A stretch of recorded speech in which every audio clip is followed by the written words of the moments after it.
በቤተክርስቲያኒቱ መጽሐፍ የተጻፈውን እኔ አውጥቼ ማንበብ ብቻ ነው። ቀጥሎ የማነበው ጆሮን ጭው የሚያደርግ ነገር ስለሆነ ብቻ ነው።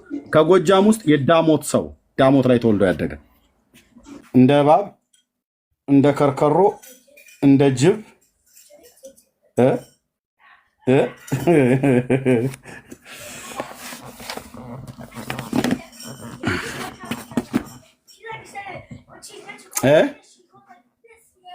ምን አላችሁኝ? ምንድን ያልከው አንተ ኦርቶዶክስ ወንድም? እዘረግፍላለሁ ገና የጎጃሞችን ነው አሳያለሁ። የኦሮሞን፣ የሻንቅላ፣ የትግሬ፣ የአደሬ እየተባለ የተባለው ማለት ነው። ምንድን ነው ያለው? ምን አገባህ አንተ? ቆይ እታች ረድ ብራዘር ሄድና እናትህን ታዘዝ። ሰፈር ላይ ለአቅመ ውይይት ስትደርስ ትመጣለህ። ምን አገባህ ይላል።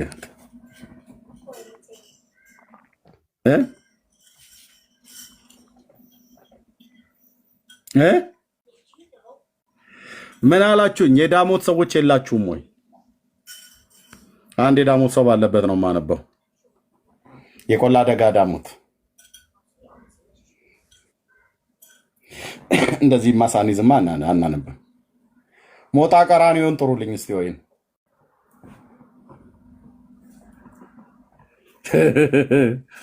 ሞጣ ቀራኒዮን ጥሩት። ዝም ብዬ ነች ዳሞት ብቻ ምትለዋን ማሳያችሁ። በዳሞት አውራጃ ቀሳውስትና ዲያቆናት በሹመት ታቦት በባረከ ጊዜ መላእክት አለቃ ቅዱስ ሚካኤልን ያመጣለት ቅባ ሜሮና የክህነቱን መስጫ መጽሐፍ ይዞ ሄደ ይላል። እዚህ ታሪክ ላይ እንወጋዋለን ማለት ነው። ከዛ መጨረሻቸው ምን እንደሆነ እኩሌቶቹ እሳት ካፋቸው ይወጣል የዚህ አካባቢ ሰዎች ይላል። እኩሌቶቹ እንደ ጅብ እንደ አንበሳ ይጮሃሉ፣ እንደ ጅብም ይጮሃሉ፣ እንደ አንበሳም ይጮሃሉ። ከነርሱ እንደ እባብ የሚያፏጩ አሉ፣ እንደ እንቁራሪት እንደ ግርማ ሌሊት የሚጮሁም እንደ ዝንጀሮም የሚጮሁ አሉ ይላል። መድኃኒዓለም ምስክሬ መድኃኒዓለም ምስክሬ ነው የምልህ። ምስክሬ መድኃኒዓለም ክርስቶስ ነው። ቆይ እነዛ ማርያም ትንሽ እንዲዳክሩ ብዬ ነው። አረ የለም ደግሞ እንደዚህ የሚል ምናምን ነገር ብሎ የሚል ይበሉ። ገጽ አላሳይም፣ ገጽና ምዕራፉን አላሳይም። የጎጃም ፈረሶቻቸው የእሳት ልብሶቻቸው እሳት ሲሆኑ ማን ይችላቸዋል ካለ በኋላ ያው እኩሌቶቹ እንደ እሳት አፋቸው ያናፋል፣ እኩሌቶቹ እንደ ጅብ፣ እኩሌቶቹ እንደ አንበሳ ይጮሃሉ። ከነሱም እንደ እባብ የሚያፏጩ አሉ፣ እንደ እንቁራሪትም እንደ ግርማ ሌሊትም የሚጮሁ እንደ ዝንጀሮም የሚጮሁ አሉ። ከዚያ እነዚህ ጮሃዎቹን አቡነ ተክለ ሃይማኖት ምን አደረጋቸው? የምናይ ይሆናል። አብረን የምናይ ይሆናል።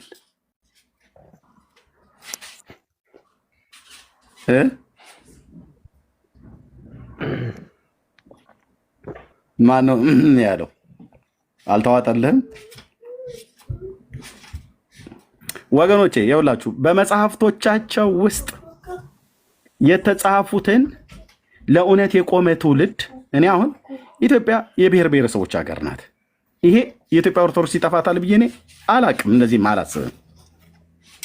እንዴት ነው ሰው ወንድሞቼ የሰውን ብሔር ጠቅሶ የሰውን አገር ጠቅሶ የጎጃም ህዝብ አሁን የጎጃም ነው አይደል የተባለው? አሁን ባለፈው የጎጃም ህዝብ አይድንም ብሏል ብሎ የሚለውን አላነበበውም። ሳያነበው ሳያቀው ወጥቶ አሳዩኝ አለ። ጥሩ ነው አሳዩኝ ብሎ ማለቱ፣ ግን አሳዩኝ ብሎ ያለው ኢዮብ ዘሚካኤልም አላነበበው። እኛ ስናነበር የሰማው መርጌታውም ተጠይቀው ቅድም ያላቸው መርጌታ ማናቸው?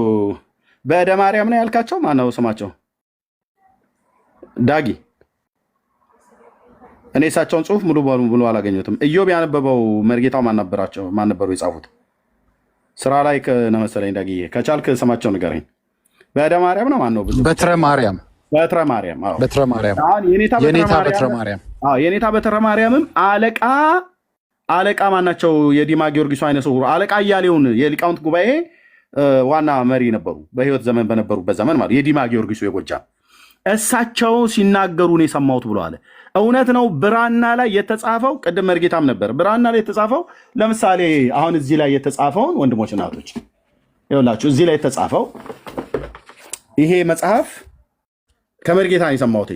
ገድለ ቅድስት ወለተ ጴጥሮስ ያው በግዕዝና በአማርኛ አሳታሚው ማን እንደሆነ ላሳያችሁ። አሳታሚው ያተሙት እኚህ ሊቅ ናቸው። እኚህ ሊቅ ባለፈው ሚዲያ ላይ ቀርበው በዚህ በጥንተ አብሶ ጉዳይ ሶሻል ሚዲያ ላይ ቀርበው ሰጥተዋል። በጣም አንቱ የተባሉ ሊቅ ናቸው። ተርጓሚ ሊቀ ሊቃውንት ስምዐ ኮነ መልአክ ማለት ነው። ስምዐ ኮነ ማለት አሁን ያሉት ከሊቀ ሊቃውንቶች ውስጥ አንደኛው ናቸው። ባለፈው ሶሻል ሚዲያ ላይ ቀርበዋል። ስምዐ ኮነ በኢትዮጵያ ኦርቶዶክስ ቤተክርስቲያን አንቱ የተባሉ ሰው ናቸው። ኦኬ። አርታይ ደግሞ ዲያቆን ኤፍሬም የኔ ሰው ነው። ወንድሞች እናቶች፣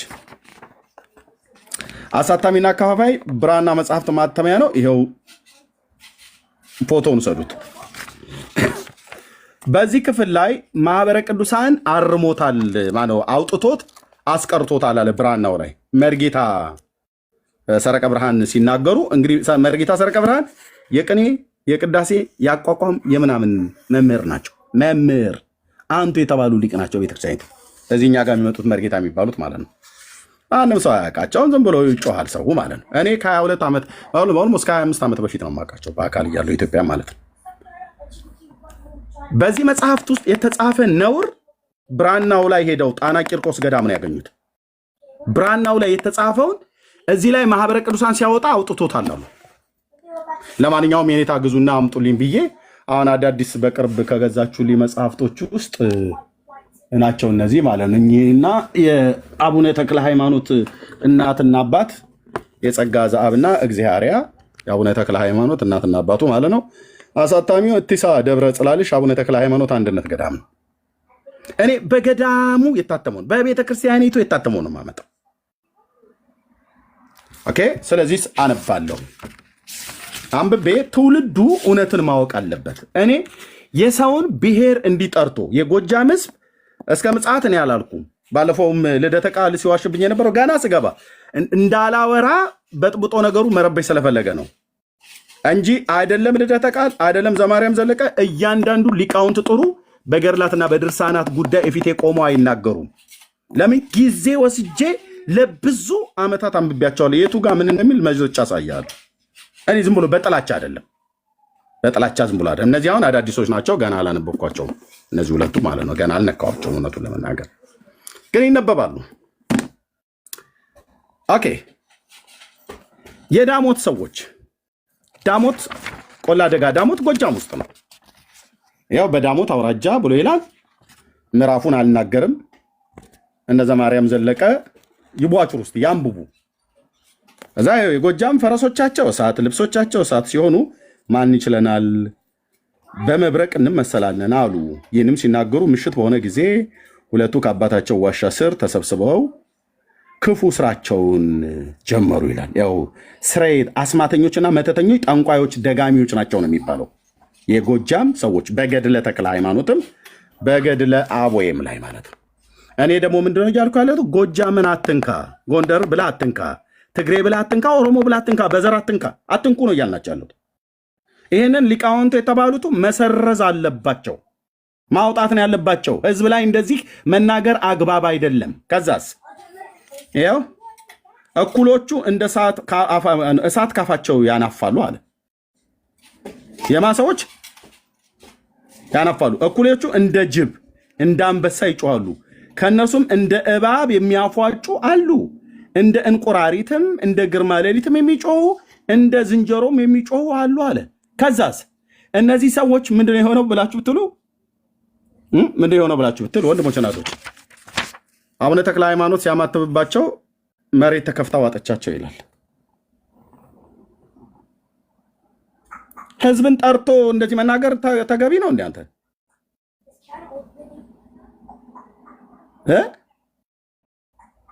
እንደዚህ ብለህ ጽፈህ አይ ትግሬን አትንካ፣ ጎንደሬን አትንካ፣ እንትን ጎጃሜን አትንካ ብሎ ነገር የለም። ለምንድን ነው እንደዚህ ተብሎ የተጻፈው? ማንም ብሔር በብሔሩ እንደዚህ ሊጻፍ አይገባም። በሰውነቱ እንዲህ ሊባል አይገባም። አይገባም። በእግዚአብሔር መልክና አምሳል የተፈጠረን ሰው አይገባም። እርኩስ መንፈስ እንኳን ይዟቸው ጮሆ እንኳን ከሆነ አስጮሆ ሊያስወጣ እንጂ መሬት ሲያማትብባቸው መሬት ተከፍቶ ዋጣቸው ይላል ገድለ ተክለ ሃይማኖት። ገድለ ተክለ ሃይማኖት አልናገርም፣ ቁጥር ምዕራፍ አልናገርም። ሲመጡ አወራለሁ። ባለፈው ማን ከጥቂት ቀን ወዲህ ዘማርያም ዘለቀም ሆነ ልደተ ቃል ሳያነቡ ልደት እንደውም ዘማርያም ተሻለ አሳዩኝ ክፍሉ ቁጥሩ የቱ ጋር ነው ያለው ብሎ አለ። እኔ አውጥቻ አሳየሁት። ኢዮብን ቢጠይቀው ኢዮብ አላነበበም፣ ግን ኢዮብ የሆነ መረጃ ደርሶታል።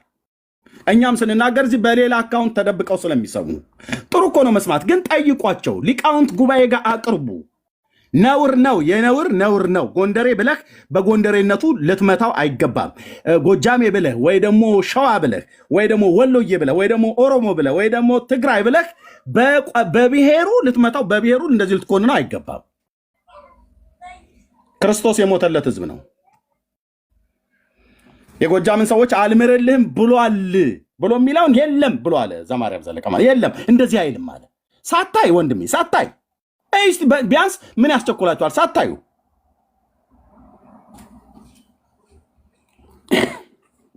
ብራዘር ላይ የምትነግረኝ እኔ አሁን ጎጃም የሚባል ብሔር ብዬ አላልኩም። ጎጃም የአማራ ህዝብ ነው፣ የአማራ ብሔር ማለት ነው።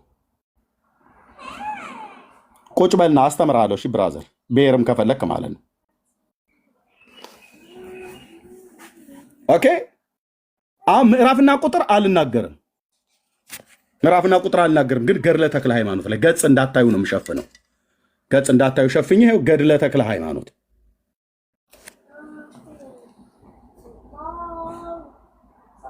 ነውር ነው። እኔ ከዚች ትልቅ ቤተክርስቲያን እንዲህ አይነት ነገር አንድ እኮ አይደለም ወንድሞች እናቶቼ። አንዳንዱ ምድራችን ላይ ሌላ እሳት አንጨምርም ብለን በሚል ነው የተጻፈው። ነውር ነው ብራዘር፣ ነውር ነው። የትግሬን ህዝብ እንደዚህ ብለህ መናገር፣ ጎንደሬ ብለህ እንደዚህ መናገር፣ ጎንደሬ ተብሎ ተጽፏል። የጎጃም ህዝብ ብለህ፣ የኦሮሞ ህዝብ ብለህ፣ ጋላ ብለህ፣ ሻንቅላ ብለህ፣ ወላይታ ብለህ ምናምን ነገር አይቻልም። ሰው በእግዚአብሔር መልክና አምሳል ነው የተፈጠረው። ማን ገደለ? ልጆቿን ሰምቶ ማረን። እዛው ቤት ውስጥ ኦርቶዶክስ ውስጥ እያለንስና እናንተ እንትናችሁን ሳጠርጉ አሉን። ኧረ እንዲህ አይነት እኮ ነውራል። ይሄ ለአንቺ እኮ የሚመጥን አይደለም። ኦርቶዶክስ ማናችሁ እናንተ? ትናንትና ተወልዳችሁ እንትናችሁን ሳጠርጓል። ይሄው እንትን መጥረግና አለመጥረግ ነው እንዴ ብራዘር? 3 ልጆች አሉ። 3 ልጆቼን ጠርጌ የማሳድግ ወንድም ነኝ። ስለ መጥረግና ስለ አለመጥረግ ነው እንዴ ወንድሞች እናቶች? እኔ የሊቃውንት ጉባኤ የተባሉትን አይ ቲንክ ዝክረ ኒቅያ ነው የሚሰበሰቡት። በእርግጥ የ1700 ዓመት የኒቅያን ጉባኤ ፕሮግራምን ነው የሚያደርጉት፣ እሱን የሚዘክሩት። ኦኬ። በዛ ላይ ግን ጥንተ አብሶ ነገረ ማርያምን ያነሳሉ።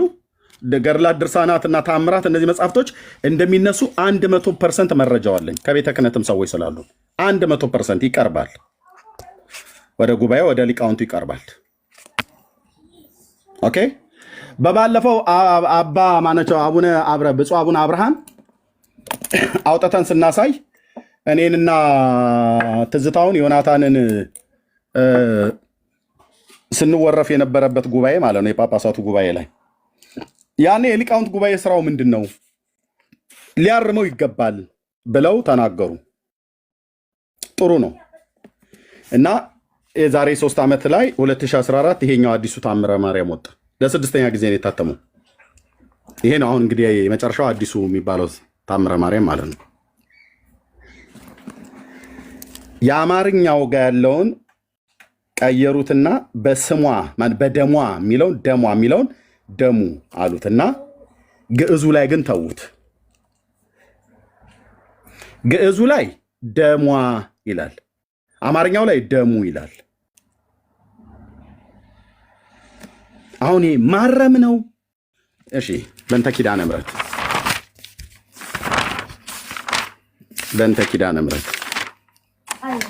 ኦኬ።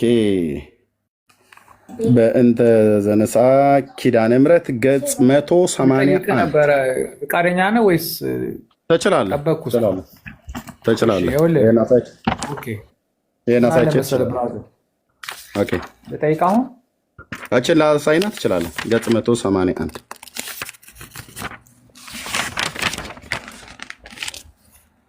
ኦኬ ከዛ ያሳያ ዘንድ መጡ።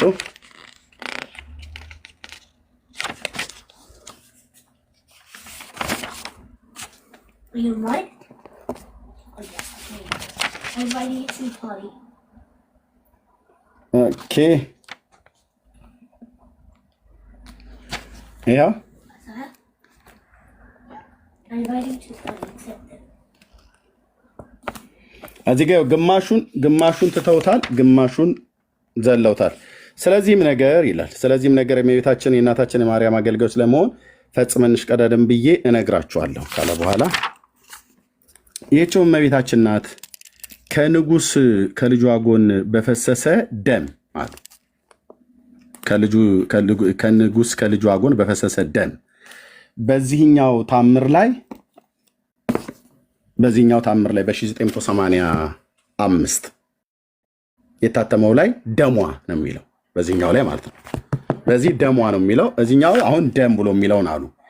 ከዛ እኛንም ንጹሐን አድርጋ እንደ ስሟ እዚህኛው ላይ ደሟም ስሟም ነው የሚለው። አይ ቲንክ ለወንድማችን ጥያቄ ስለቸኮልኩ እንጂ ታምር 16 ማነው ታምር 12 ሶሪ በእንተ ኪዳነ ምሕረት ማለት ነው የካቲት 16 ኦኬ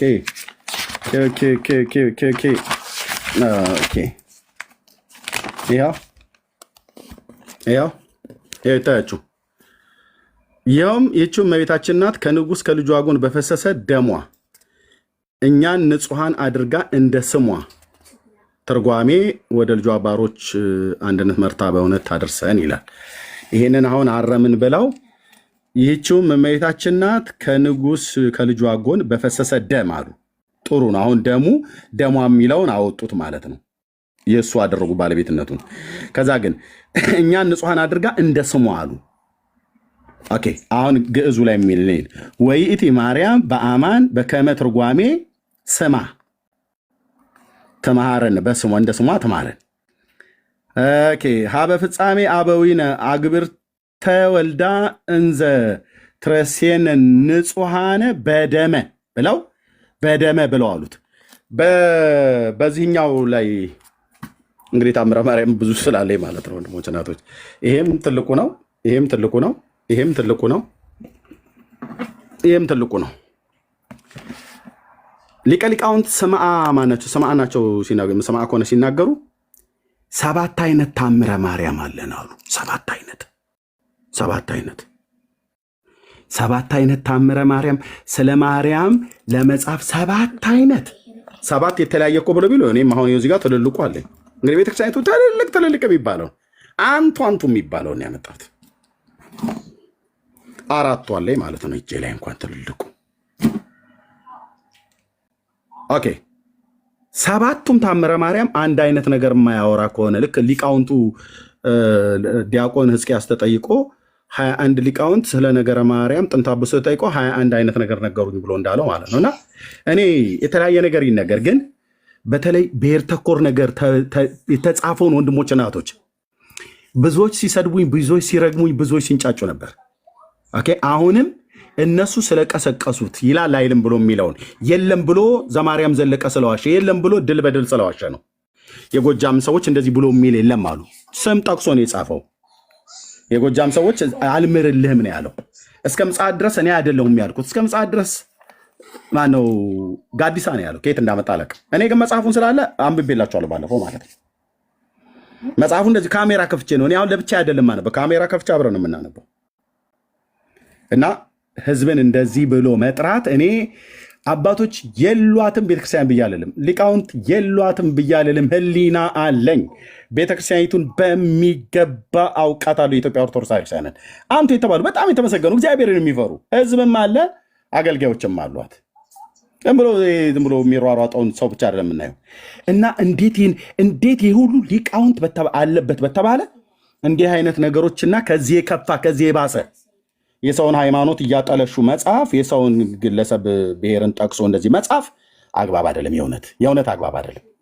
የሸዋ ሰው ያለ አቡነ ተክለ ሃይማኖት የመዳን ተስፋ የለውም ብሎ ሲል በማርያም እድናለሁ ብሎ የሚል ሲሯሯጥ የሚውል ኦርቶዶክሳዊ ሁሉ ገደል ገባ ማለት ነው። ምክንያቱስ በማርያም መዳንን አያገኝም የሸዋ ሰው። ማን ነው የሚናገረው? ገድለ ተክለ ሃይማኖት። የሸዋ ሰው ያለ አቡነ ተክለ ሃይማኖት የመዳን ተስፋ የላቸውም። 4 ነጥብ ይላል።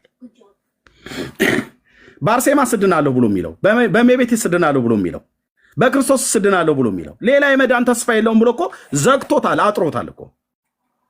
እኔ አሁን ስለዚህ ነው በአንደኛው ላይ አይልም ብለው እንዳይሉ ሁለት መጽሐፍ ነው እያስመጣ ያለሁት። አሁን በትንሣኤ ዘጉባኤ ማተሚያ ቤት የታተመው ነው። ይሄም በገዳሙ የታተመ ነው። ይታያቸው ወንድሞች እናቶች፣ ደብል ነው የማመጣው። አሁን ሳመጣ ደብል የአባ ዮሐንስ ጨጌ የሚባለውን ወጨጌ ዮሐንስ የተባለው ማለት ነው። ጉድ ትሰማላችሁ እዚህ መጽሐፍ ውስጥ ያለውን። አንድ ያው በዚህ በህንፃ አሰሪው ኮሚቴ የታተመ ዲያቆን ዮሐንስ አስመላሽ መንገሻ የሚባል ይኸው ስልክ ቁጥር እስክሪንሾት አድርገህ መደወል ነው። ይኸው ደግሞ በቅዱስ ዘጉንዶ ተክለ ሃይማኖት ገዳሙ የታተመው ሁለቱም የቤተክርስቲያኒቱ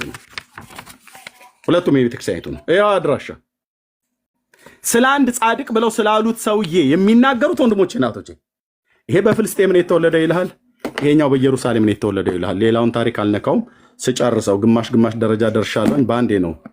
ምናልባት ኔክስት ዊክ ላይ እናየዋለን። ሌሎቹስ ህልቆ መሳፍርት የሌላቸው መጽሐፍቶች ወንድሞች እናቶች፣ ጊዜ ከማጣት የተነሳ የስጋም ድካም ስላለብኝ እንጂ በቀን 24 ሰዓት ብቀመጥና ህዝቤ ይህንን ሐሰት አውቆ የሚያሳርመውን ወይ ቢያሳርም ወደ መጽሐፍ ቅዱስ መምጣት ያለበት ወደ መጽሐፍ ቅዱስ ቢመጣ ከዘላለም ጥፋት የሚድንበት ማለት ነው። የታሪክ ፍሰት፣ የታሪክ ጥሰት ቅዱስ ጳውሎስን በደማስቆ የተገለጠችለት ማርያም ናት ብሎ ቅድም ያው ያነበብኩላችሁ ማለት ነው።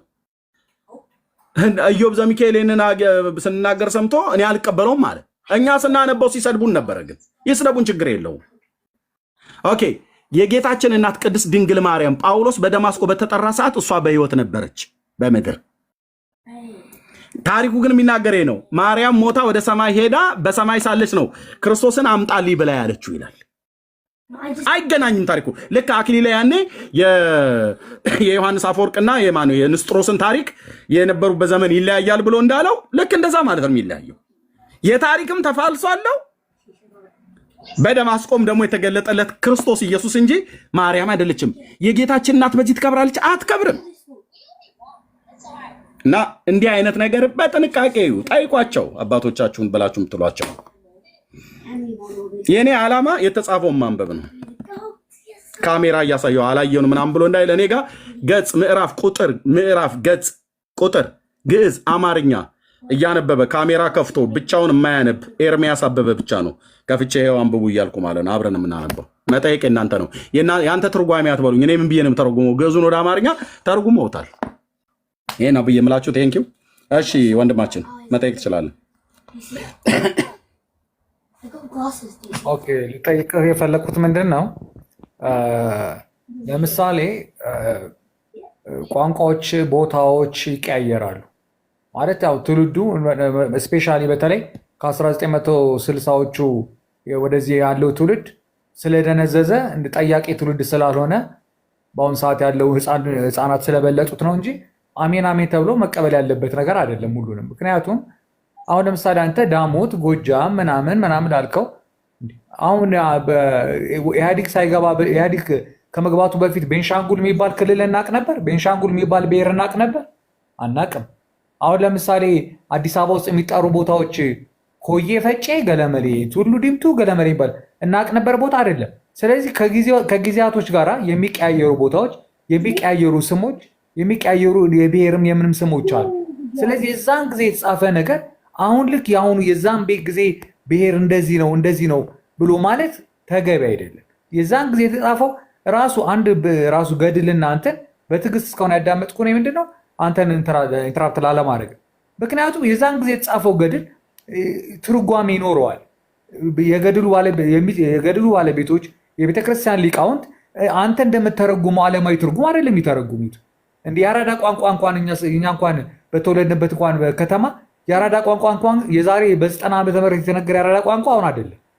የአሁኑ የአራዳ ቋንቋ ሌላ ነው። በ90 የነበረው የአራዳ ቋንቋ ይሄ እንኳን ተራ እንኳን ምሳሌ እንኳን ብንጠቀም ማለት ነው። ስለዚህ እያንዳንዱ ነገር በዓለማዊ ነገር መፍታት ልክ አይደለም። ምክንያቱም እያንዳንዱ ነገር የተለያየ ፍቻ አለው። ሊቃውንቶች የሚፈቱበት መንገድ አለ። እኛ እንደምንፈታው አሁን ለምሳሌ እሳት ምናምን ላልከው ያ ከሳት ምናምን ሌላ ጅብ ምናምን አልኩ ያ ሌላ ፍቺ ይኖረዋል። እኛ በምንወስደው ዓለማዊ ፍቺ ሁሉ ነገር መፈታት የለበትም። አንተ ገድል ምናምን ሌሎቹንም ሁሉንም አውቃለሁ መረመራለሁ ትላለህ። መርምረው እሺ፣ ግን እንዴት አንተ ራስህ ትፈታለህ? የሚፈታው አለው እኮ ባለቤት ይፈታዋል። እኔ አልፈታውም። የተተረጎመውን ያነበብኩትኝ አሁን ጅብ ብሎ ማለት ፍቺ ያለው ብለህ ካልከኝ እኔ አልፈታውም። እኔ ጅብ የማውቀው ጅብ 4 እግር ያለው እንስሳ ማለት ነው። እንቁራሪት ነው። ዝንጀሮ ነው። እኔ ገጠር ስላደኩ አይደለም በወቅቱ ያለውና አሁን አንድ ነው ወይ እኮ ነው የምልህ።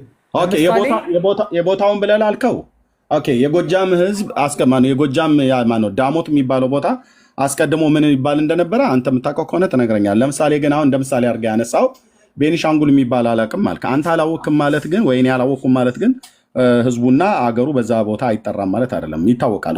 ማንም አያውቅም። ቆይ አንተን የማታውቀው ማንም አያውቅም ብለህ አትጠራው። አንተን የማታውቀው ወይ እኔ የማላውቀው እኔ እናንተ የማናውቀው ስንት የኢትዮጵያ ቦታዎች እኮ አሉ። አሁን አንተ የተወለድክበትን አካባቢ ንገረኝ ብዬ ብልህ ብትነግረኝ ያንን አካባቢ ዝም ብዬ በስማ በለው ካልሆነ በስተቀር ላላውቀው እችላለሁ። ሰሜን ሸዋ ውስጥ አሁን ስንት ቦታ የማይታወቃለ። በጎንደር ውስጥ ላይ እናታች አርማጭሆ አለ፣ በደብረ ታቦር አካባቢ አለ፣ ሰሜን ጎንደር አለ፣ ወደ ቋራ አለ፣ ስንት ቦታ አለ የማይታወቅ የገጠር ቀበሌና አካባቢ ማለት ነው። ጎጃም ውስጥ ብትሄድ ትግራይ ውስጥ ብትገባ እንደዚሁ፣ አርሲ ውስጥ ምትመጣ እንደዚሁ፣ የትኛውን ቦታ ላይ ብትመጣ ስንት ቦታ አለ ወንድምዬ የማይታወቅ ማለት ነው። ለምሳሌ አሁን ኮየፈጬ የሚባል አናቅም አልክ። ኮየፈጬ እኔ እናንተንን የማናቀው እንጂ ኮየፈጬ አሁን አይደለም ስም የተሰጠው ከድሮም ጀምሮ በኦሮሚያ ክልል ውስጥ የነበረ ቦታ ስለሆነ የአዲስ አበባ ክልል እየሰፋ ሲሄድ ያንን ኮየፈጬ የሚባለውን ቦታ ሁሉ ጭምር ስለያዘው ነው በዛው በቀድሞ የጠራበት የነበረው ቦታ ኮየፈጬ የተባለው ማለት ነው እንጂ እኮ አናቀውም። በአዲስ አበባ ዙሪያ ያሉ የኦሮሚያ ክልል ስለሆኑ የኦሮሚያ መሬት ስለሆነ ኦሮሞዎች ቦታውን በሚጠሩበት በዛ ቦታ ነው የሚጠራው። አሁን ግን ወደ አዲስ አበባ ክፍለ ወደ አዲስ አበባ አፈታት ራሱ አንተ በምትፈታው መጠን አሁን ለምሳሌ በድሮ ጊዜ አሁን ለምሳሌ ጎጃም ላይ የሚነገረው አማርኛና ሌላ አካባቢ የሚነገረው አማርኛ አንድ አይደለም። አማርኛው አንድ ነው አንድ አይደለም ብሎ የሚለው የሚያለያያቸው ቃላቶች አሉ። እኔ ጎጃም ተምሬም ስለማቅ እዛ አካባቢ ላይ የሚጠቀሟቸው አማርኛዎች፣ ጎንደርም ላይ የሚጠቀሟቸው አማርኛዎች፣ ሸዋም ላይ የሚጠቀሟቸው አማርኛዎች በአንዳንድ ቦታ ላይ እንደየ አካባቢያቸው ዘያቸው ይለያያል ማለት ነው። አክሰንታቸው ይለያያል። አክሰንት ተለያየ ማለት ወይ ደግሞ ቃላቶች አንዳንድ ቃላቶች የተለያዩ ማለት ግን አንድ ጎጃሜና ጎንደሬ ወይ ደግሞ የሸዋ ሰው እና የአርሲ ሰው በአማርኛ ቢያወሩ አይግባቡም ማለት ግን አይደለም። የሚለያዩባቸው አንዳንድ ቃላቶች አሉ። አንዳንድ ቃላቶች ማለት ነው። አሁን ጅብ ብሎ የሚለው ግን የትኛውን ቦታ ላይ ጅብ ነው። ለምሳሌ በታሪክ ራሱ ስናይ በፊት ጎጃም ቢዛሞ የሚባል ስም እንደነበረ ሁሉ ይታወቃል። አለው የተለያየ እንትኖች አሉት። እዛ አካባቢ ደግሞ በዛን ጊዜ የነበረውን ነገር የጎጃም ህዝብ ምናምን ያልሆነ በዛን ጊዜ የነበሩ ሰዎች የጣዖት አምልኮ የምናምን የሚፈጽሙ ስለነበሩ በዛ ምክንያት የተባለና አንዳንድ ነገሮች ስለሆነ የዛ የሰጣቸው እንትን ነው እንጂ ከዛ በኋላ ቀጥሎ ያለውን በሙሉ ጎጃም ህዝብ ወይ ዳሞት የሚባለው ህዝብ በሙሉ የተሰጠ ነገር አይደለም። ይዛ በወቅቱ ለነበሩት ሰዎች በወቅቱ ለነበሩ ጊዜ ላይ ያን እምነት ለሚያራምዱ ሰዎች የተባለ ነገር ሊሆን ይችላል እንጂ ያ ነገር ኮንቲኒየስሊ ቀጥሎ እዛ ለጎጃም ህዝብ ለምን ህዝብ የሚባል አይደለም። አሁን በዚያ ዘመን ለነበሩት ሰዎች ከተጻፈ ኦኬ። አሁን በእኛ ባለንበት ዘመን አሁን ይሄ እንግዲህ በስንት ዓመተ ምህረት ነው የታተመው? እዚህ ላይ ያለው ማለት ነው። አይ ቲንክ ማተሙ ከጻፉ ይገድሉ ማለት ነው 2004 ማለት ነው። አዎ ይሄ 2014 የዛሬ 3 ዓመት ማለት ነው። ስለዚህ አሁን የሊቃውንቱ መቀመጥ ኦኬ የዳሞት ሰዎች ብሎ ያለው በዚያ ዘመን ለነበሩት ለጎጃም ሰዎች ጎጃም ውስጥ ላለው ዳሞት ለተባለው አውራጃ እዛ አካባቢ ላይ ለነበሩ ሰዎች ከሆነ የተጻፈው ኦኬ። አሁን ምድሪቱ ትኩሳት ላይ ባለችበት ጊዜ ባይሆንም እንኳን በቃ በዚያ ዘመን ለነበሩ ሰዎች ከተጻፈ አሁን 2014 ላይ ለምን ይጻፋል? ያን ክፍል ለምን አያርሙትም? ለምን አያስወጡትም? የሊቃውንቱ ስራ ምንድን ነው? ይህንን ስራ ካልሰሩ ምን እንደሚያደርጉት የሊቃውንት ጉባኤ የተባለው ቅዱሳት መጽሐፍት ናቸው ብለው ካመኑ ከመውጣታቸው በፊት ለምንደው ሳንሱር የማይደረጉት ወይ ደግሞ ኤዲት የማይደረጉት የማይታዩት በቋንቋ ሊቃውንት የማይታዩት ግዕዙም ባለፈው እኮ ተናግረዋል። ራሱ በየቦታው የገድል መጽሐፍቶችን ራሱ ትክክለኛ ኦርቶዶክስ ያላሳተመችውን የገድል መጽሐፍ ሁሉ ይጽፋሉ በክፋት በተለያየ ነገሮች እያስገቡ ራሱ ወደ ውስጥ እውነቱ ልንገር ብራዘር፣ ይህንንም ነገር አትቀበላቸው። ለምን እንደሆነ ልንገር በጥሩ ምሳሌ። ይኸውልህ እኔ እናንተ እንጥመን ብለን ካልን እንጠማለን። አሁን ይሄ የሰጠኸኝን መረጃ አሁን ያሉትን እነሱ እንደ ምክንያት ያቀረቡትን ውሃ እንደማያነሳ ልንገርህ። እውነተኛ ሆነ እኔ እናንተ እንመዝን ብለን ካል አንደኛ የኢትዮጵያ ኦርቶዶክስ ተዋሕዶ ቤተክርስቲያን የገንዘብ ችግር አለባት? የለባትም። ህዝቧ ብዙ ስለሆነ ያው ከውጭ የምታገኘው ፈንድ ባይኖርም እንኳን ከህዝቧ ግን የምታገኘው ገንዘብ አለ። አንድ ሁለተኛ የሊቃውንት ችግር አለባት? የለባትም። መጽሐፍ ቅዱስ እንኳን ቢጠፋ መልሰው ሊጽፉ የሚችሉ ሰዎች ያሉባት ቤተክርስቲያን ናት። ኦኬ። የቋንቋ ችግር አለባት? የለባትም። ግዕዝ፣ አማርኛ፣ ዕብራይስጥ፣ ግሪክን የሚያውቁ በጣም አመስጥረው የሚያውቁ ሰዎች አሉ። ኦኬ። ታዲያ ሁሉ ቀን ምንድን ነው እያሰበው? የህግ ክፍል አሏት አደሎ? ሰዎች አሏት የህግ ክፍል የሚያውቁ ማለት ነው። ህግን የሚያውቁ የህግ ባለሙያዎች የሆኑ ሰዎች አሉ። ብራዘር ገድለ አቡነ ተክለ ሃይማኖት ብሎ መልካ ተክለ ሃይማኖት ብሎ ዓመተ ምሕረት ጠቅሶ የገዳሙን የደብረ ሊባኖስን እንደዚህ አስቀምጦ የአሳታሚ ደብረ ሊባኖስ አቡነ ተክለ ሃይማኖት አንድነት ገዳም ብሎ እንደዚህ ጽፎ በአንዳንድ ቦታዎች ላይ የፓትርያርኩን ሁሉ ፎቶ አስቀምጠው ጽፈው አይ ሰዎች ናቸው ያስገቡብን ብሎ የሚለው ነገር ለእኔ በፍጹም የማይዋጥልኝ ነው። ለምን በለኝ፣ ስንት ህዝብ ነው ያለው በኢትዮጵያ ኦርቶዶክስ ቤተክርስቲያን ውስጥ? ህዝቡን የህዝቡን ብዛት ቶ ስንት ሊቃውንት ነው ያለው? ስንት አገልጋይ ነው ያለው? ስንት ሊቃነ ጳጳሳት ነው ያሉት? ስንት ቀሳውስት ነው ያሉት? ስንት ዲያቆናት ነው ያሉት? ስንት የአብነት ትምህርት ቤት መምህራን ተማሪዎችም ጭምር ነው ያሉት? የብፁዓን ሊቃነ ጳጳሳት ስራቸው ምንድን ነው? የሊቃውንት ጉባኤው ስራው ምንድን ነው? ጠቅላይ ቤተ ክህነት ስራው ምንድን ነው? እነዚህ መጽሐፍቶች ሲታተሙ በገዳሙ ፍቃድ ሲታተም የአህጉረ ስብከቱ ሊቀ ጳጳስ ስራው ምንድን ነው? ምንድነው ስራቸው? አባቶች የተባሉት በአህጉረ ስብከታቸው የሚጻፉ መጽሐፍቶች ከመታተማቸው በፊት ፍቃድ ይሰጥ የለ ወይ? ለምሳሌ አሁን ይሄ ድርሳነ መድኃኔዓለም ወገድለ መብሐ ጽዮን ከመጻፉ በፊት የዋልድቢት ቅድስት ማርያም አንድነት ገዳምን ያሳተመው ኦኬ። ከመታተሙ በፊት የፓትርያርኩ ፍቃድ ተጠይቋል። ከዛስ የአህጉረ ስብከቱ ሊቀ ጳጳስ የቅዱስ ሲኖዶስ አባል የሆኑት ብፁዕ ወቅዱስ አቡነ ቄርሎስ አቡነ ቄርሎስ የሰሜን ወሎ ቅዱስ ላሊበላና የዋግ ኽምራ አህጉረ ስብከት ሊቀ ጳጳስ በእሳቸው ፍቃድ የታተሙ እሳቸው ሁሉ አይተው እሳቸው ሁሉ ያውቁታል። ተርጓሚ አባ ጽጌ ሥላሴ መዝገቡ ናቸው። ያሳታሚው የዋልድቢት አንድነት ገዳም መነኮሳት ናቸው። የቅድስተ ማርያም ገዳም መነኮሳት ናቸው ያሳተሙት። አሁን እዚህ መጽሐፍት ውስጥ ላለ ነገር ጴንጤን ተጠያቂ እስላምን ተጠያቂ ማድረግ በጣም ሞኝነት ነው ወንድሞች፣ ሞኝነት ነው። እኔ እኮ ሌላው ይጠየቃል አላልኩኝም። አሁን ለምሳሌ የሚታተሙ ትክክለኛ ኦርቶዶክስ የምታሳትመው ከሆነ የኦርቶዶክስ ቤተክርስቲያን የራሷ እንትን አላት አይደለም? የተዋህዶ ቤተክርስቲያን ምናምን ማህተም አለው አይደለ? ልክ ነው። አንዳንዱ ላይ ማህተም አለው፣ አንዳንዱ ላይ ማህተም የለውም።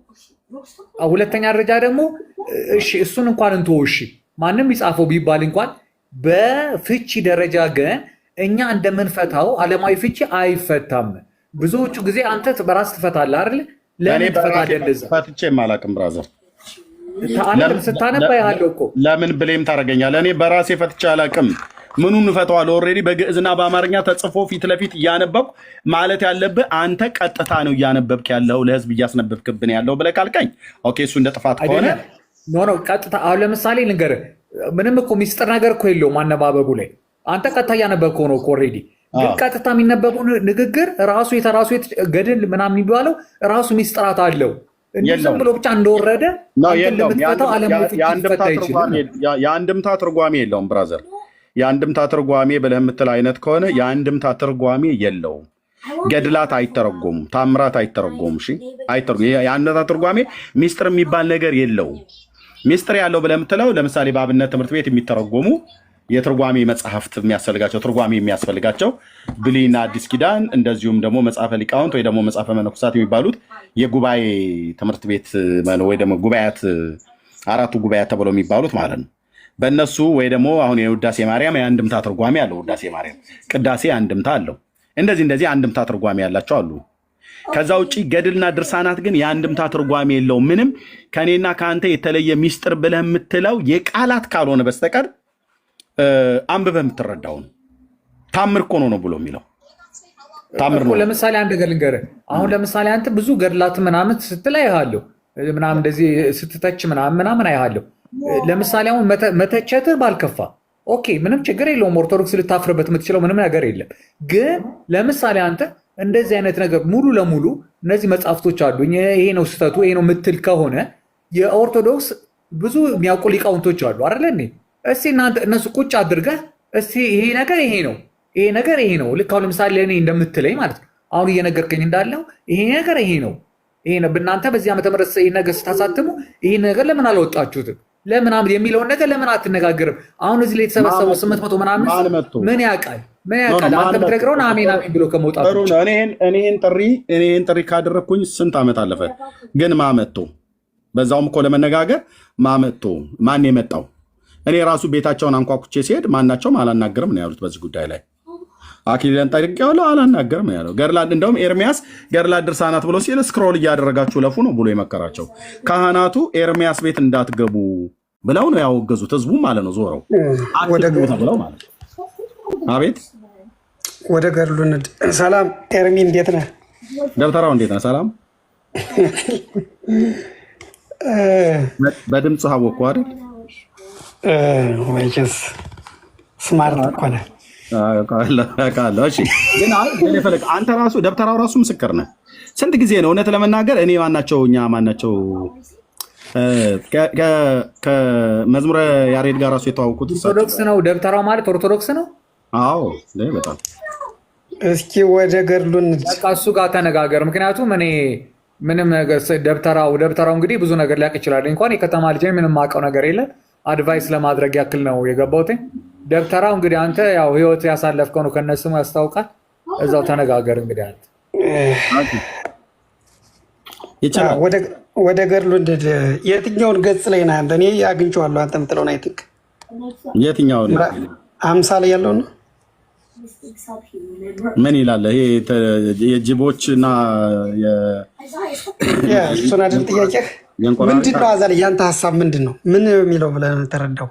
የጎጃም ሰዎች ምንድነው ብሎ የሚለው ገድሉ መጀመሪያ የጎጃም ሰዎች ማለት ህዝቡ እንዳለ ምንድነው የሚለው? ጎጃሞች ነው አይደል ብሎ የሚለው ከላይ ገና መግቢያው ላይ የዳሞት ሰዎች ይላል አይደል? ዳሞት ማለት ያው ጎጃም ውስጥ ያለው ፍኖተ ሰላም አካባቢ ያለ ቆላ ደጋ ዳሞት ማለት ነው። አሁን ለምሳሌ እኔ አሁን የጎጃም ልጅ ነኝ ልበል። አንድ ጓደኛዬ ሁለት የጎጃም ልጆች አሉ ልበል። ፈረስ አላቸው። አንድ ሰው የሌላ ሀገር ሰው ሲያወራ ስለኔ ምን ይላል መሰለህ? የጎጃም ፈረሰኞች ይለኝ ይችላል ነው which means ጎጃምን አጠቃላይ ማለቱ አይደለም፣ እኔን ሁለቱን ሰዎች ማለቱ ነው። አለየማ የዳሞት ሰዎች ብሏል። በእርግጥ ዳሞት ብሎ ተጠርቷል። እኔ አሁን የጎጃም ሙሉ ነው ሙሉ አይደለም እየምለው የዳሞት ሰዎች ብሎ ካለ የዳሞት አካባቢ ቆላ ደጋ ዳሞት ፍኖተ ሰላም አካባቢ ላይ ያሉ ሰዎች ማን ነው? ስለዚህ አሁን ጎጃም ሙሉ ነው።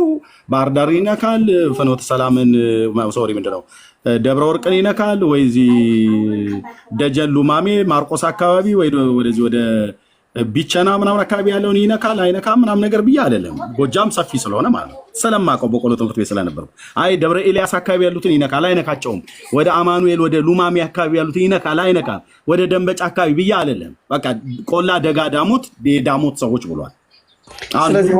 አይደለም ብሎ የሚለው እንተውና የዳሞት ሰዎች ቢሆኑ የጎጃም ነው ብሎ ያለው እኮ የጎጃም ሰዎች የሚለውን አሁን አንተ የተረዳው ሙሉ ለሙሉ ብለህ ነው የተረዳው? ኖ ሙሉ በሙሉ እኔ ሙሉ በሙሉ ብሎ የሚል አልወጣኝም። የዳሞት ሰዎች እያለ እየነገርኩ ደብተራው የዳሞት ሰዎች ብሎ ካለ ዳሞት የተወሰኑ ሰዎችንም ሊሆን ይችላል ማለት ነው። ቆይ ወንድሜ የዳሞት ሰዎች ብሎ ካለ ማንን አይነካም ማለት ነው? ደጀንን አይነካም ማለት ነው። ደጀን አካባቢ ላይ ያሉትን ማርቆስን አይነካም ማለት ነው። እኔ አሁን የመጽሐፉ መጽሐፉን አነበብኩት እኮ የዳሞት ብሎ ካለ ዳሞት ነው።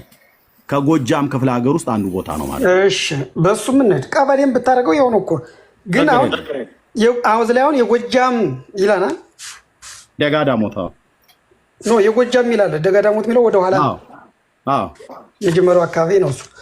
የጎጃም አሁን አንተ የተረዳው እዚህ ላይ ህዝቡን ነው የተረዳው አጠቃላይ የጎጃምን ወይስ ምንድነው ነው? እኔ እኮ ጥያቄ ያው የሚናገረው ነው ብሎ የሚለው አንዳንዶቹ ምን ይሆናሉ ነው ያለው።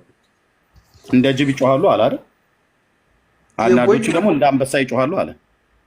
ያ የጎጃሞቹም ፈረሶቻቸው እሱ ፈረሶቻቸው ላይ ነው።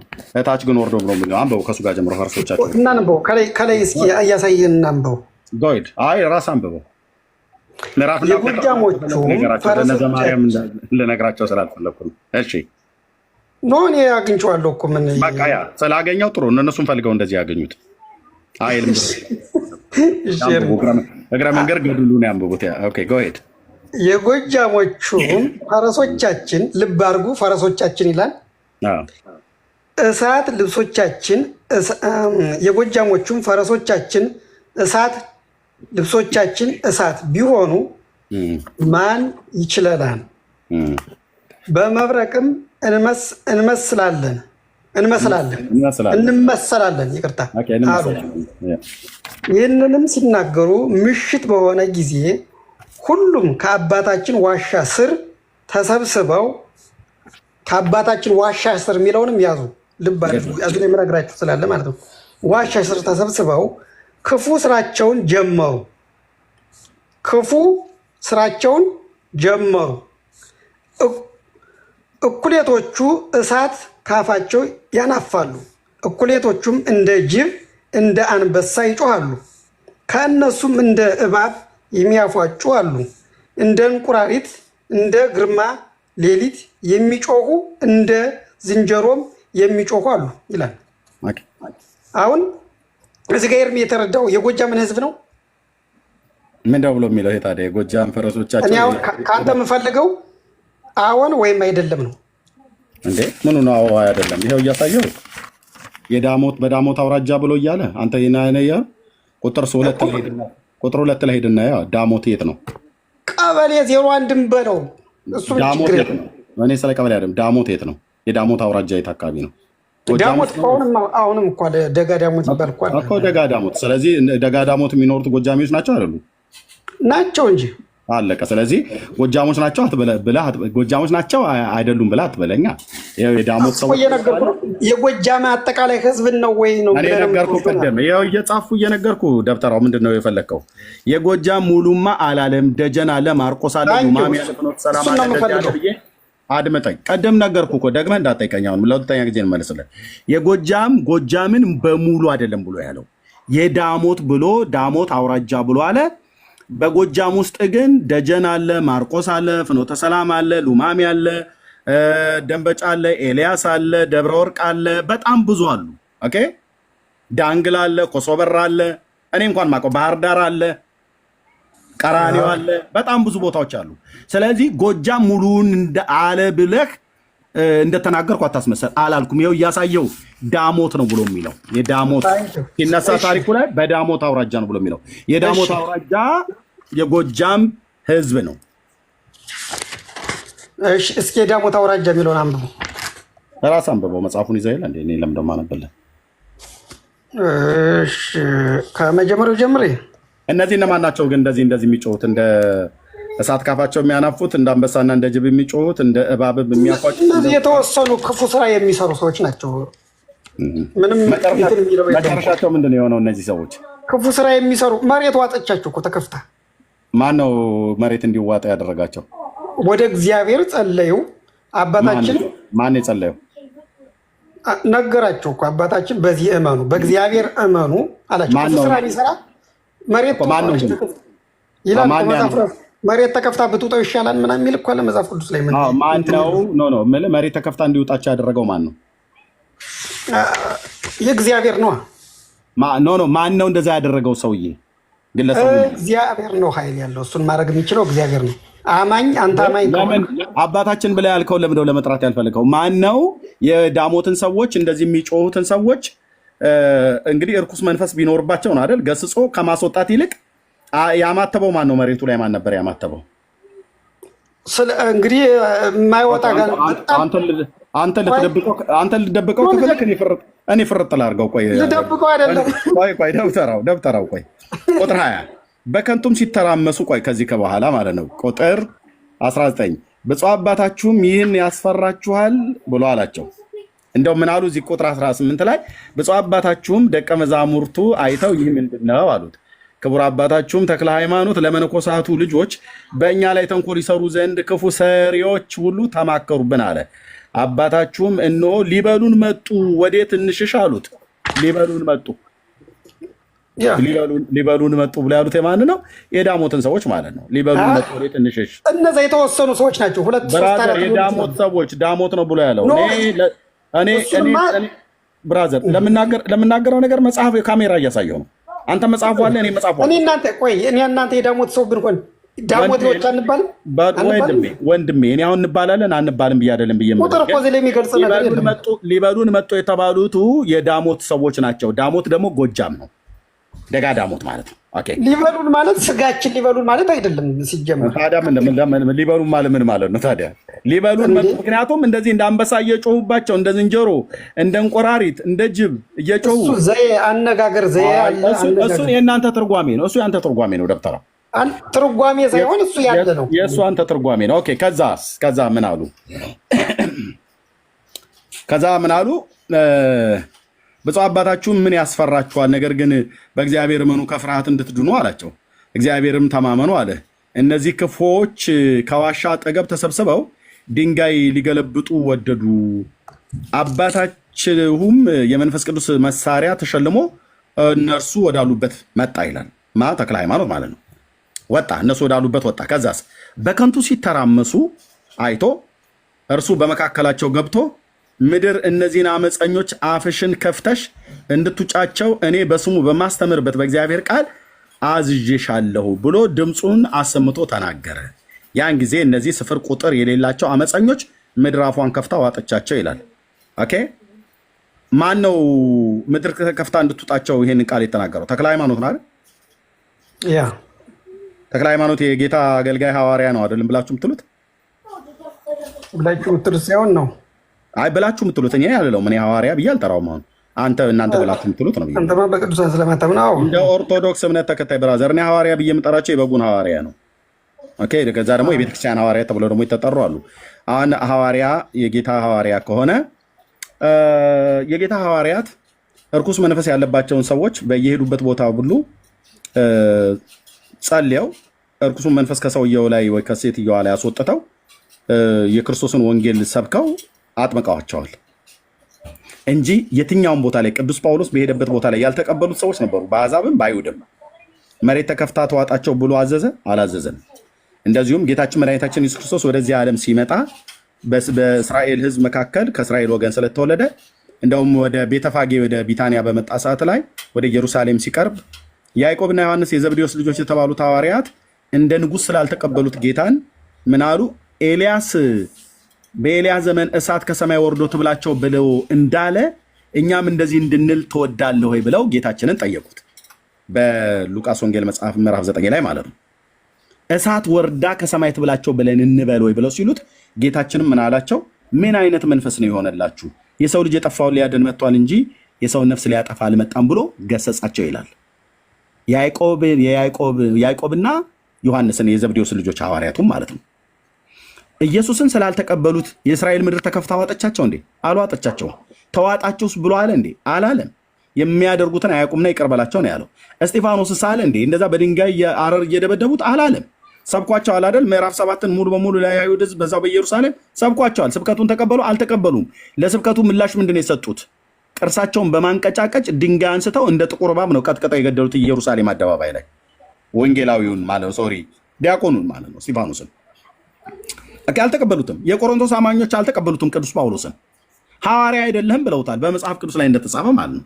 ለሌሎች ሐዋርያ ባሉ ለእናንተ ግን ሐዋርያ ነኝ ብሎ እስኪል ድረስ ተከራክሯቸዋል። የጳውሎስን ሐዋርያነት እኮ አልተቀበሉትም። የቆሮንቶስ አማኞች ስላልተቀበሉት መሬት ተከፍታ ተዋጣቸው ብሏል እንዴ? አላለም። በወገኔ በኩል ፍርሃት ነበረብኝ፣ በወንበዴዎችም ፍርሃት ነበረብኝ፣ መርከቤ ተሰብራ 3 ቀን በባህር ውስጥ አደርኩ ብሏል።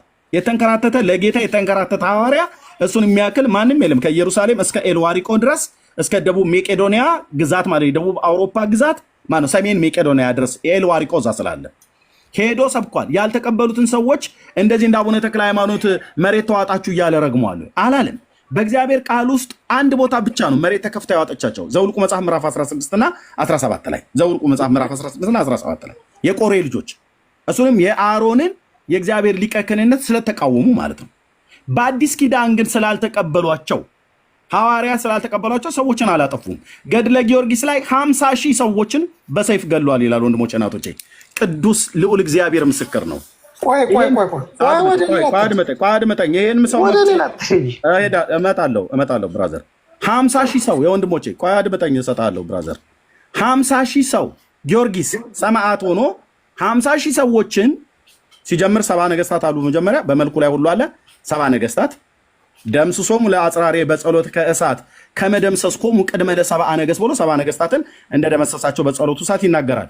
50 ሺህ ሰው ጊዮርጊስን ስላልተቀበሉት እኔ ኃያሉ ጊዮርጊስ መጣሁላችሁ እያለ አጭዶት ቀንጥሶ ጥሏቸዋል። የትኛው ሰማዕት ነበር እንደዚህ ያደረገው ነው? እስጢፋኖስ ሰማዕት ነው። አንታውን ይኸውልህ ኤርሚስ ችግር ስትያዝ ማለት ነው ወደ ሌላ ታዳለህ። የምንድን ነው ወደ ሄዳ ሄደው እነዚህን ሰዎች ተክለ ሃይማኖት እንዲያልቁ አድርጓል። ጎጃምን በሙሉ እኮ ስትል የነበርክ ሰው ነህ። አልወጣኝም። ሙዚቃን ውሸት የምታሽ ከሆነ እታች ውረድ፣ በልታች ውረድ። ሁለተኛ አየው ስትያዝ እንደዚህ ና ማስወረድ እታች ውረድ። ቀጣፊ ሰው አልፈልግም። ሁለቴ ሶስቴ እዚሁ እንኳን ሕያዋን ምስክሮች አላችሁ። ሁለቴ ሶስቴ ነግሬሃለሁ።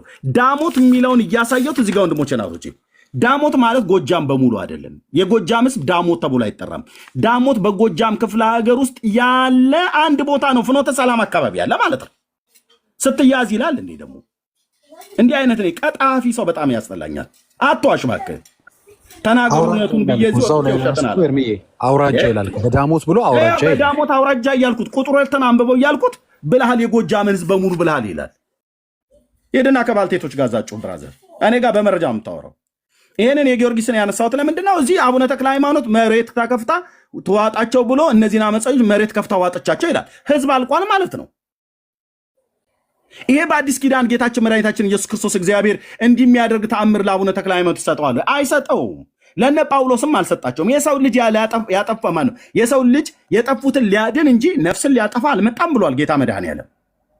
የያዕቆብን ማን ነው? የዘብዴዎስን ልጆች ያዕቆብና ዮሐንስን ገስጾ የከለከላቸውን ሰውን የማጥፋት አገልግሎት ለአቡነ ተክለ ሃይማኖት አይፈቅድለትም። ለእስጢፋኖስም ስላልፈቀደ ለእነ ዮሐንስም አልፈቀደላቸውም። ምዕራፍ 9 ቁጥር 54 ላይ ይታያችሁ። የሚመጣበት ወራት በቀረበ ጊዜ ወደ ኢየሩሳሌም ለመሄድ ፊቱን አቀና። በፊቱም መልእክተኞችን ሰደደ። ወዲያውም ሊያሰናዱለት ወደ አንድ ሳምራዊ መንደር ገቡ። ፊቱንም ወደ ኢየሩሳሌም እንደሚሄድ ስለነበረ አልተቀበሉትም። የኢየሩሳሌም ሰዎች ማለት ነው፣ አልተቀበሉትም። እና በዛ ሰዓት ላይ ደቀ መዛሙርቱም እንዳሉ ደቀ መዛሙርቱ ያዕቆብና ዮሐንስ የዘብዴዎስ ልጆች ማለት ነው አይተው ጌታ ሆይ ኤልያስ እንዳደረገ እሳት ከሰማይ ወርዶ ያጥፋቸው እንል ዘንድ ትወዳለህን አሉት። ይወዳል ኢየሱስ ክርስቶስ መድኃኔዓለም ይወዳል እንደዚህ እሳት ከሰማይ አውርዶ ማጥፋት፣ መሬት ተከፍታ ተዋጣችሁ ብሎ ማለት። የወንጌል ሰባኪ ከሆነ ጳውሎስም ይሁን አቡነ ተክለ ሃይማኖት ጴጥሮስም ይሁን ማንም ሄዶ እንዲሰብክ እንጂ የፍርድን ቃል እየተናገረ በእግዚአብሔር አምሳል የተፈጠሩ ክርስቶስ የሞተላቸውን ሰዎች እንዲያጠፉ እግዚአብሔር ማንንም አላከም። ዘመኑ አዲስ ኪዳን ነው። አዲስ ኪዳን ነው። ትወዳለህን አሉት። እርሱ ግን ዘወር ብሎ ገሰጻቸውና ይላል። አየህ ያዕቆብና ዮሐንስን የዘብዴዎስ ልጆች አዕማድ ከተባሉት ጴጥሮስ ነው እዚህ ጋር የቀረው።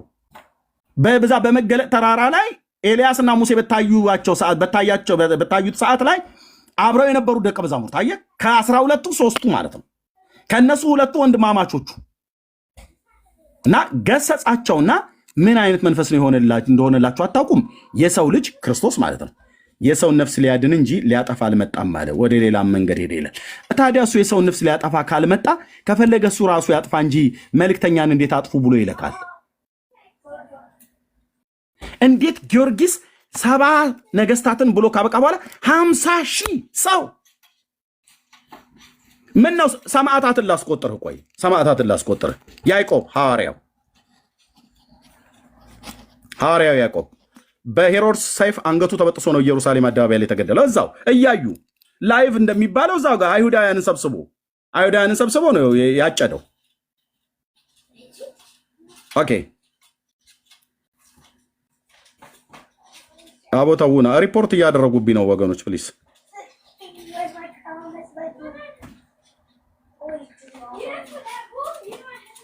አንድ ነገር ተናግሬ ልውረድ እችላለሁ ወይስ? እሰጣለሁ። እሺ ያዕቆብ ሐዋርያው፣ እስጢፋኖስ፣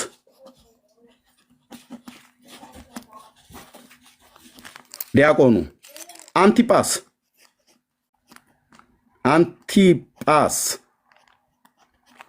ኦኬ።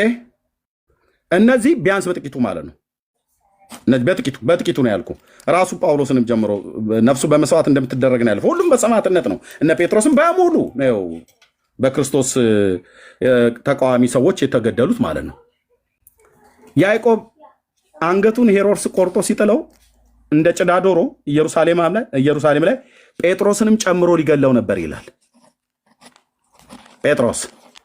ጴጥሮስን ግን ወስዶ ወህኒ ጨመረው።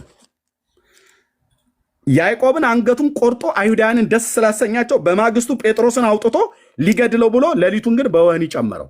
እግዚአብሔር ቤተክርስቲያን ወደ እግዚአብሔር ጸሎት ስታደርግ እግዚአብሔር መልአኩን ላከውና ጴጥሮስን ከወህኒ ያስፈታው።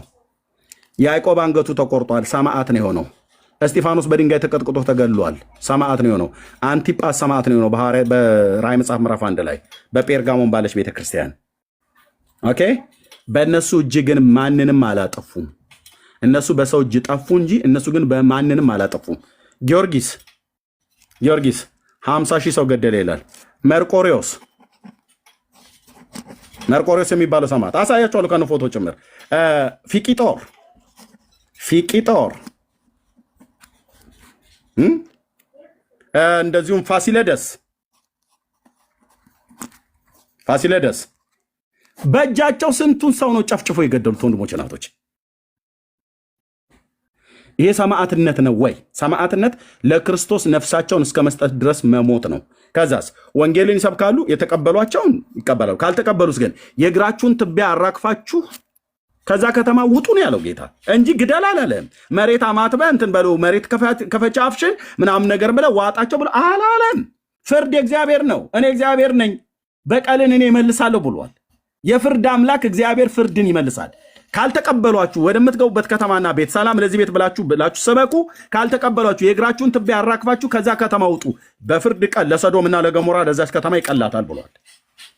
ከዛች ከተማ ይልቅ ለሰዶምና ለገሞራ ይቀላታል እንጂ አጥፏል አለ። ያልተቀበሉት አላረ ጌታችን ኢየሱስ ክርስቶስን በዚሁ በሉቃስ ወንጌል መጽሐፍ ላይ ሲናገር ምን ይላል? እዚሁ ምዕራፍ 10 ቁጥር 33 ላይ ይኸውልህ አልተቀበሉትም። እዚህ ጋር ማለት ነው ምን ያለው? ወደምትገቡበት ከተማ ሊቀበሏችሁ ቢቀበሏችሁ ያቀርቡላችሁም ብሉ፣ በእርሷም ያሉ ድውዮችን ፈውሱ፣ የእግዚአብሔር መንግስት ሁሉ ቀርባለች ብሏችሁ ሰበኩ አለ። ነገር ግን ወደምትገቡበት ከተማ ሁሉ ባይቀበሏችሁ በእርሷም ውስጥ አደባባይ ወጥታችሁ ከከተማችሁ የተጣበቀባችሁን ትቢያ እንኳን አራግፉላቸው፣ የእግዚአብሔር መንግስት ግን ወደ እናንተ ቀረበች፣ ይህንንም እወቁ በሉ እላችኋለሁ። በዚያን ቀን ከዚያች ከተማ ይልቅ ለሰዶም ይቀላታል ካለ በኋላ ኢየሱስ ክርስቶስን ጌታዬን ያልተቀበሉ የእስራኤል ከተሞችን ምን እንደሚላቸው ወዮልሽ ኮራዚን የምትባል የእስራኤል ከተማ። ልብ በል አሁን ጥቂት አይሁድ ሀብታሞች ቤት ሰርተውበታል። ጥቂቶች ወዮልሽ ቤተሳይዳ፣ የፊልጶስና የጴጥሮስ የእንድሪያስ ከተማ የሐዋርያቱ። በእናንተ የተደረገው ተአምራት በጢሮስና በሲዶና ሊባኖስ ሀገር ያለው ማለት ነው ተደርጎ ቢሆን ማቅ ለብሰው አመድ ነስንሰው ተቀምጠው በብዙ ዘመን በፊት ንስሐ በገቡ ነበር። ነገር ግን በፍርድ ቀን ከእናንተ ይልቅ ለጢሮስና ለሲዶና ይቀላቸዋል። አንቺ ቅፍርናሆም የመቶ አለቃው ኢያኢሮስ ልጁ ከሙታን የተነሳበት ከተማ ማለት ነው። በገሊላ ባህር ዙሪያ ያሉ ከተሞች ናቸው እነኚህ። አንቺ ቅፍርናሆም እስከ ሰማይ ከፋልሽ፣ ወደ ሲኦል ትወርጃለሽ አለ። ግን ወደ ሲኦል ትወርጃለሽ ብሎ ጌታ ቃል እንጂ የተናገረባቸው የቅፍርናሆምን ሰዎች በሙሉ መሬት ተከፍታ ተዋጣችሁ አላለም። የቤተሳይዳም ሰዎች አልተቀበሉትም። ኮራዚንም አልተቀበለችውም። 3 ትልልቅ የአይሁድ ከተሞች ኮራዚን፣ ቤተሳይዳ፣ ቅፍርናሆም፣ የጴጥሮስና የእንድሪያስ የወንድማማቾቹ ከተማ፣ ፊልጶስ ያ የዋህ ሰው ናትናኤል ከበለስ ዛፍ በታች ሳይጠራ አወኩ ምናምን ነገር ብሎ ያለው ጌታ የተናገረበት የእሱ ከተማ ናት። አልተቀበሉትም ኢየሱስ ክርስቶስን። ስላልተቀበሉት መሬት ተከፍታ ተዋጫቸው ብሎ አለ ጌታ አላለም። ብድራታቸውን ግን የእግዚአብሔር ልጅ ባለመቀበላቸው አምላክ ሰውን ባለመቀበላቸው ወልደ እግዚአብሔር ወልደ ማርያምን ወልደ ዳዊትን ባለመቀበላቸው ግን ኮንሲኮንሲው ቅጣቱ ራሱ መጨረሻ ይሆናሉ ማለት ነው እንጂ መሬት ተከፍታ ተዋጣቸው ብለው እየረገሙ ትውልድን አልዋጡም። ማን አላስገደሉም። በሐዋርያቱ እጅ ወንድሞች እናቶቼ፣ በሐዋርያቱ እጅ ለምሳሌ ሐዋርያ ሥራ መጽሐፍ ምዕራፍ 5 ላይ ብቻ ጴጥሮስ ሐናንያና ሰጲራ የሚባሉ ባልና ሚስት ሲያታልሉት ያታለላችሁት መንፈስ ቅዱስ ነው አለ። ከዛስ ቢላው ካራ አምጡልኝ ብሎ መታቸው። በካራ አልመታም። ረገማቸው። ጴጥሮስ አልረገማቸውም። መሬት ተከፍታ ተዋጣችሁ አለ አላለም። ምንድን ያለው? ያታለላችሁት መንፈስ ቅዱስ ነው፣ እግዚአብሔር ነው የዋሻችሁት አላቸው። መንፈስ ቅዱስ እግዚአብሔር ነው እያላቸው ነው። መናፍቃን እየሰማችሁ ኦን ጂሰስና ጆቫ ዊትነስ ነን ብላችሁ የምትሉ መንፈስ ቅዱስ ትንፋሽ ነው ብለህ የምትለው የሥላሴ አካል ራሱ እግዚአብሔር ነው እና ስላታለላችሁት ባልሽን የቀበሩ በውጭ አሉ አላት። ከዛ ውጭ በማን እጅ ማጠፋ? ወንድሞች እናቶች፣ ያውም እነሱም በጴጥሮስ እጅ አይደለም የጠፉት። ጌታ መንፈስ ቅዱስን ራሱ የተበቀላቸው ራሱ መንፈስ ቅዱስ የተበቀላቸው። ያንንም ሄሮድስ የተባለው በዙፋን ላይ ተቀምጦ ጳውሎስ ሲናገር የነበረውን ቃል እንዳይሰማ አገረ ገዢውን ሲያጣምም የነበረ ኤልማስ የተባለ አገረ ገዢውን ሲያጣምም የነበረ ጠንቋይ እሱንም ድቅድቅ ጨለማ በአይን ላይ ይወድቃል አለው ንስሐ እስኪገባ ድረስ። ጳውሎስ አይኑን የጋረደው ግን አልገደለውም። ጳውሎስ የሚናገረውን ቃል ህዝቡ ሰምቶ የእግዚአብሔር ቃል ነው ብሎ ሲል ሄሮድስ ግን ሲቃወም የእግዚአብሔር መልአክ ሄሮድስን በዙፋኑ ላይ ተቀምጦ መታው ይላል። ከዛስ ንጉሱ ተበልቶ በትል ተበልቶ ሞተ ይላል። መልአክ ነው የገደለው፣ እግዚአብሔር ልኮት ማለት ነው። መብት አለው እግዚአብሔር። ለሐዋርያቱ ግን እንዲገድሉ መብት አልሰጣቸውም፣ ወንጌልን እንዲሰብኩ እንጂ አልሰጣቸውም። ወንድሞች እናቶች፣ በእነሱ ላይ ግን ያለውን መንፈስ ቅዱስን ግን ከተደፋፈርክ ትጭራለህ፣ እንደ ጴጥሮስ ማለት ነው። ጴጥሮስ አልገደላቸውም። ያታለላችሁት መንፈስ ቅዱስ ነው ያላቸው። በቃ ጠብ አደረጋቸው እግዚአብሔር ከእነሱ ጋር ስለነበረ እንጂ ስላልተቀበሉ ምድር ተከፍታ ተዋጣቸው ብሎ አለ ብሎ የሚል የለም። እንደዚህ አይነት አስተምሮት ማለት ነው። ቴንክ ዩ።